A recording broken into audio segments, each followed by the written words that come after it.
बिस्मिल्लाहिर्रहमानिर्रहीम अस्सलामु अलैकुम वरहमतुल्लाहि वबरकातहू। मैं हूं कैसर अब्बास रिजवी और आप देख रहे हैं सतलुज प्रोडक्शन यूट्यूब चैनल। तो दोस्तों, इस वक्त मैं मौजूद हूं हेड इस्लाम दरिया सतलुज के पुल पर। तो आप दोस्त देख सकते हैं कि ट्रैफिक भी जारी है और पानी का बहाव भी बहुत ही तेज़ी से जारी है। तो दोस्तों, आज आप दोस्तों को आगाह करते हैं ताज़ा तरीन अपडेट से, ताज़ा तरीन ख़बर से।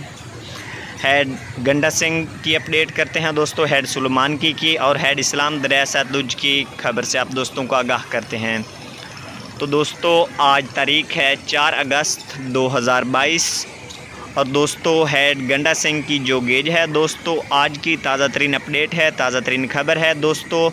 9 फुट गेज है हेड गंडा सिंह की। और दोस्तों हेड सुलेमान की पर जो पानी चल रहा है वो है दोस्तों 16,000 क्यूसेक। दोस्तों हेड सुलेमान की पर जो पानी चल रहा है वो है 16,000 क्यूसेक। और दोस्तों जहां पर मैं मौजूद हूं हेड इस्लाम दरिया सतलुज पर, तो दोस्तों इस जगह पर जो पानी चल रहा है वो है 9,000 क्यूसेक।